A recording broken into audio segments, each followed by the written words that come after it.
Ya, Assalamualaikum. Hai, saya Suryati dari Suryati Homeopati. Berpengalaman lebih 20 tahun membantu mereka yang hendak dibantu dalam merawat mereka yang mengalami masalah sistem tubuh yang tidak seimbang. Jadi sistem tubuh yang tidak seimbang ini mengakibatkan berbagai jenis keadaan yang meresahkan, yang tak selesa, kan. Lepas tu yang selalunya disebut sebagai penyakit lah. Okey, mereka yang contohnya yang paling mudah kalau mereka yang mengalami masalah alahan, macam orang kata resdung, yang yang alergi, yang rasa tak boleh nak makan seafood, yang tak boleh makan, kadang-kadang alah kepada cuaca, alah kepada kucing, kan. Jadi bila sistem tak seimbang tu dia akan rasa semua tak selesa lah, gatal hidung, mata, kadang-kadang rasa telinga berair, telinga rasa berair, rasa macam kadang-kadang hidung yang tak berbau, kan. Jadi kadang-kadang ada masalah kelimomo yang teruk, macam itulah. Okey, jadi dengan pertukaran cuaca apa semua. Okey, sekarang ni saya nak kongsi dari pengalaman saya masalah sistem penghadaman. Okey, banyak orang mengalami masalah sistem penghadaman. Okey, yang saya tengok lah. Okey, contohnya orang tu selalu kadang-kadang mengalami masalah sembelit. Kadang-kadang bila masalah sembelit ni, kadang-kadang bukan sembelit aja, ada setengah-setengah kes di mana dia sembelit. Tapi kadang-kadang ada ketikanya dia sembelit, lepas tu kadang-kadang dia normal, kadang-kadang dia jadi cirit. Dia kadang-kadang dia jadi bertukar macam tu keadaan dia, terutama sekali bagi orang-orang yang dah agak berumur lah. Okey, lepas tu dia kata kerap sakit perut, rasa tak selesa, makan silap sakit, rasa tak selesa. Lepas tu kalau kadang-kadang bila dia pergi tanya buat rawatan, dia kata okey, masalah gastrik.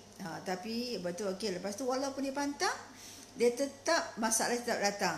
Okey, katalah contohnya bila sakit perut, orang kata kurangkan masam, kurangkan pedas. So makan masam dah kurang, pedas pun dah kurang, tapi perut masih tak selesa, masih sakit. Lepas tu kadang-kadang yang jadi meresahkan lagi sistem penghadaman ni apabila dahlah masalah sembelit, kan. Lepas tu masalah sakit perut yang tak selesa.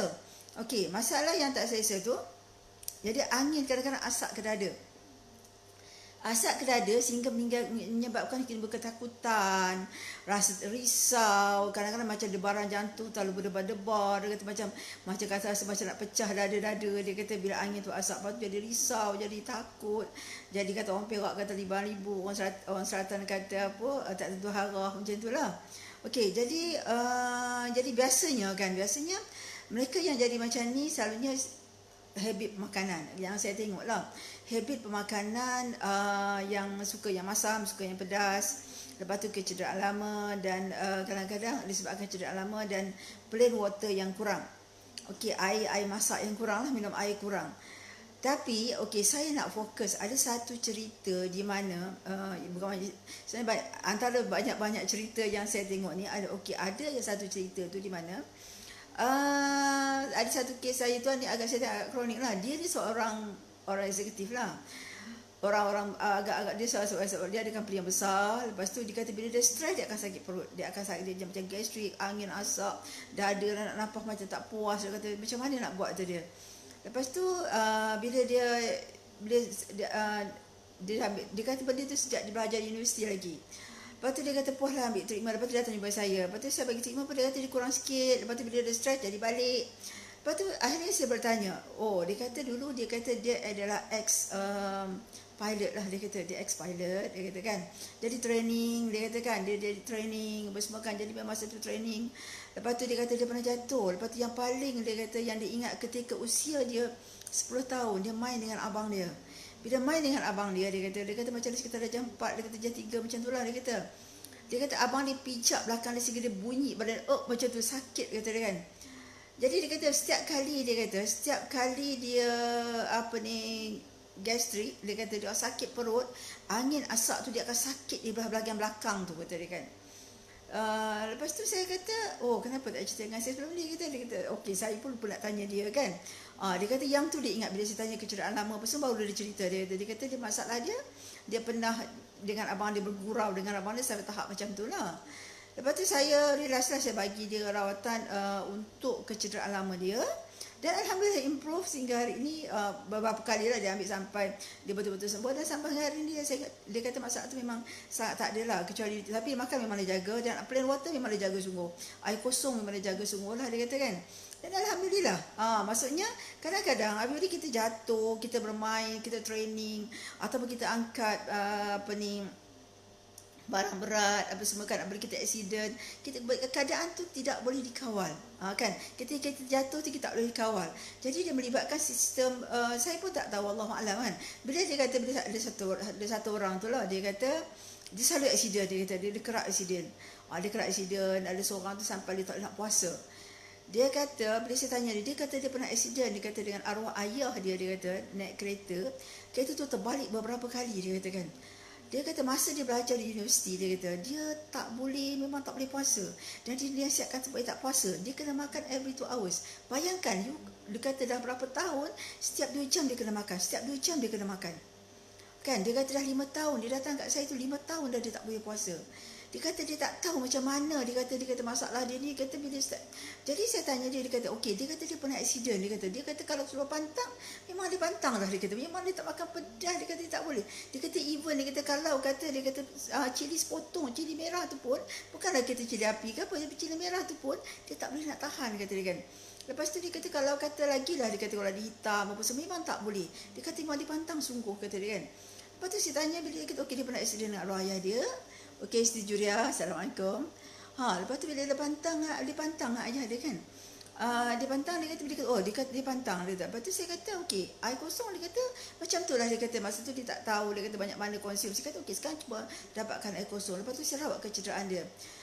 Bulan pertama tu dia kata okey, masa tu kebetulan dah masuk bulan dia dekat bukan dekat Rejab, belum Syakban lagi, belum Rejab lagi, tapi 2-3 bulan sebelum tu saya kata okey, saya kata kena puasa, saya kata bila dah agak okey, saya kata cuba puan puasa, saya kata okey pukul berapa puan boleh tahan, okey kita bersahur pukul 5.30, saya kata okey kita puasa, lepas tu saya kata buka pukul berapa, okey dia kata mula-mula pukul 5.30, dia boleh tahan sampai pukul 8, okey saya kata buka.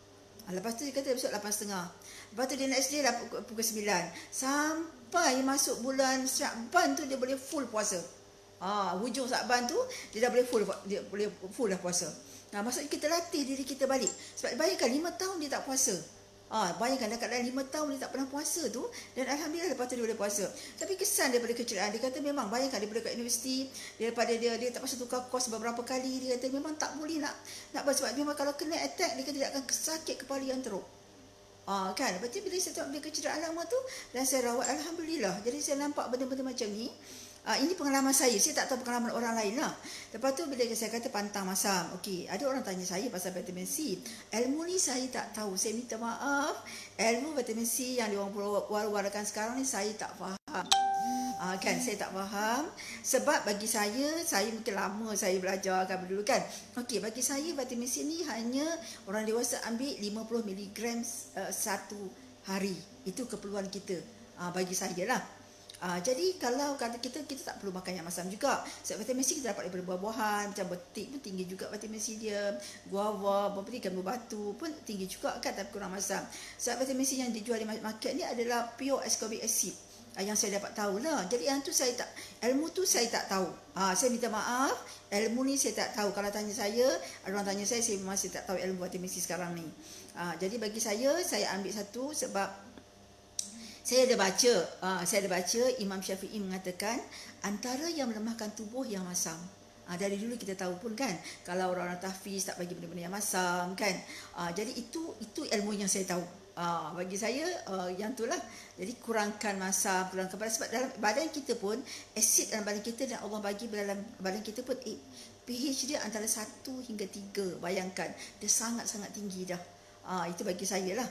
Jadi pengalaman saya, bila orang tu ambil lemon beberapa kali sehingga mula-mula macam okey, lepas tu dia akan jadi lebih teruk keadaan dia dengan angin yang banyak, sakit macam-macam. Yang tu saya tak tahu. Masing-masing ada pengalaman. Saya pun ada pengalaman saya.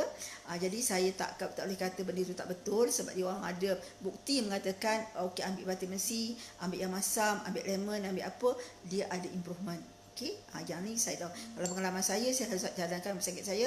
Okey, saya pegang kepada, sebab kita orang Islam, kita kena pegang dari Imam Syafi'i tidak pernah berbohong. Itu saya. Kan. Jadi saya memang tak bagi masam sangat lah, sebab bagi asid pun dah tinggi. Lepas tu kenapa mesti kita nak tambahkan asid dalam badan kita? Itu saya. Okey. Jadi saya cadangkan memang air kosong yang banyak, sebab kita nampak, sebab bukan kata air kosong ni sebabkan memang kalau kita betul-betul kita okey tak minum air kosong banyak tu, tapi kalau betul-betul kita makanan kita jaga apa semua, makanan kita sekarang ni kebanyakan ada racun, dalam gula pun ada, dalam beras pun ada, orang tanah pun berracun kan. Jadi kita memang nak halal serangga pun racun, kan. Jadi baju kimia kan. Jadi kita banyak sangat. Jadi apa yang boleh bantu benda itu keluar daripada badan? Even kadang-kadang cili pun terlalu pedas, kan. Jadi kita kena tengoklah benda-benda yang seperti ini kan. Jadi kurangkan pedas, kurangkan masak. Sebab saya nampak bila korang yang makan pedas ni, kita akan nampak kenapa jadi macam ni. Jadi orang yang gastrik yang kadang-kadang ni, diorang kata sakit perut, angin yang asak ni, kalau kita tengok, kalau dia ada kecederaan lama, kadang-kadang memang agak susah untuk dia clearkan lah. Untuk kecuali kita rawat kepada kecederaan lama. Fokus rawatan kita adalah kepada kecederaan lama dia lah. Okey, jadi bagi saya, dan kalau boleh kena kurangkan makan daging lah. Sebab daging dia lihat kan sifat dia. Kurangkan daging. Sebab tu kalau yang saya baca pun, Rasul ada makan daging kan, lebih kurang sebulan sekali macam tu lah. Jadi terpulang. Yang tu kalau saya silap, saya minta maaf. Sebab saya pun tak tahu boleh daripada hadis mana apa semua kan. Sekarang orang tanya hadis mana, saya cakap yang tu saya tak tahulah. Jadi saya minta maaf. Okey. Jadi cuma saya kata, kalau pengalaman saya, kalau orang yang masalah gastrik, saya memang suruh kurangkan daging. Sebab memang dia akan membantu insya-Allah banyak, sebab badan perut dia pun dah masalah kan. Jadi bahagian dia dekat liat apa semua kan. Jadi pedas, masam memang kena kurang lah, especially cili api sebab dia sangat pedas. Lepas tu air kosong banyak. Bukan tak boleh makan pedas sebab kita orang Melayu, kan. Boleh tapi tak usah banyak. Lepas tu air kosong memang kena banyak, kena cukup air kosong insya-Allah. Okay, Hadi, Assalamualaikum. Lepas tu itulah, jadi bagi saya vitamin C, saya minta maaf saya tak tahu. Jadi kita punya fokus adalah pertama, kalau kata memang orang pernah aksiden, kalau dah berubat, kalau kata dah kurangkan pedas, air dah cukup apa semua, masih tak reduce, kena tengok kemungkinan kita pernah jatuh, pernah terhantuk, pernah jatuh terlentang, pernah aktif sukan sebelum ni. Kan. Jadi benda-benda macam ni memang kena ni lah. Especially orang yang selalu pernah aksiden, jatuh motor, walaupun kita dah rasa macam tak ada apa-apa, tapi itu kadang-kadang beri kesan lah. Sebab bagi saya lah, ilmu yang sedikit yang Allah bagi kat saya ni, kalau kita tengok tulang belakang, spine kita tu, tulang belakang kita tu, semua saraf dia pergi ke kita punya organ kan. Seandainya kita jatuh dalam keadaan tak apa okey, jadi saraf tu mungkin terganggu. Wallahu a'lam. Kan, sebab saya bukan ilmu saraf dan saya. Jadi memang itu pengalaman saya. Kalau kecederaan, saya akan fokus pada kecederaan. Kan. Okey, Zia, okey. Jadi macam itulah, itu pengalaman saya lah. Jadi memang kita nampak bagaimana kecederaan tu sangat memberi kesan kepada ni. Kadang-kadang budak-budak pun jadi juga. Kalau kita tengok kanak-kanak yang kerap jatuh apa semua kan. Memang kita nampak kadang-kadang memang dia ada masalah sembelit. Kadang-kadang masalah sembelit ni kadang-kadang memang tak boleh exercise, walaupun minum air banyak katakan anak-anak kita pun kan. Tapi kita tengok kan dia aktif main, dia kerap jatuh kan. Kita nampak macam simple. Sebab tu saya kalau pesakit saya akan kata apa? Okey, you kena ambil ubat kecederaan ni untuk daripada budak yang boleh jalan tu, memang ubat kecederaan kena simpan. Simpan dan kena bagi selalu. Memang nampak macam simple kan. Memang saya nampak, ada saya punya pengalaman saya lah kan, dengan cucu saya kan, cucu saya sendiri Allah bagi, dia jatuh topi kelera jatuh atas kepala dia. Kan. Lepas tu masa seminggu yang pertama tak apa. Tapi minggu kedua dia sebut nama dia tu pun disebut beberapa kali disebut macam tu. Kan. Dia sebut beberapa kali baru dia cakap nak. Dia kata, dia sebut nama dia, lepas tu dia kata nak. Lepas tu dia kata baru dia sebut nak makan, nak buah. Sebelum tu dia tak macam tu. Nampak tak? Kecederaan lama tu nampak macam simple. Kita nampak dia okey, dia boleh main aktif, tapi kesan dia. Begitu juga orang yang masalah penghadaman ni. Jadi ini pengalaman saya. Saya boleh ceritakan ini pengalaman saya, orang lain saya tak tahu. Sebab tu saya kalau kata apa pun saya akan tanya. Saya akan cerita, you punya history you dulu macam ni. Kadang-kadang orang pelik, kenapa you macam ni ya, tanya ni ya. Okey, saya kata saya kena tanya. Sebab kita kena tengok, sebab tu saya kata kita merawat manusia ni melalui sistem tubuh. Bukan kita sistem tubuh tak seimbang, mengapa kan? Jadi itu mengakibatkan mewujudkan penyakit yang tak mewujudkan ketidakselesaan zaman ni kita nampak penyakit kan. Itu yang wujudkan gastrik apa semua kan, sakit yang macam-macam lagi lah. Itu bagi saya lah. That's why saya akan fokus benda-benda macam ni. Saya akan tanya pemakanan you, saya akan tanya apa habit you, air kosong banyak mana. Memang orang tahu dalam muka ni, memang buka air kosong. Dia kata macam tu lah kan. Okay, so jadi ini saya rasa hari cukup ini yang saya boleh kongsikan. Jadi saya harap andanya ada. Okay, Mak Zilur Rahman. Okay, good morning. Okay, seandainya ada yang baik, yang bermanfaat, boleh share lah insyaAllah. Lepas tu seandainya ada sesiapa yang perlu dibantu, kita sibuk tolong. Tapi saya tidak pernah menjanjikan kesembuhan apapun. So minta maaf sekiranya silap atas kesilapan saya dan kelemahan saya sendiri. Okay, jadi terima kasih kerana menonton dan saya doakan semoga kita sentiasa sihat. Allah berkati hidup kita dan kita bahagia dunia dan akhirat insyaAllah. Okay, amin. Assalamualaikum.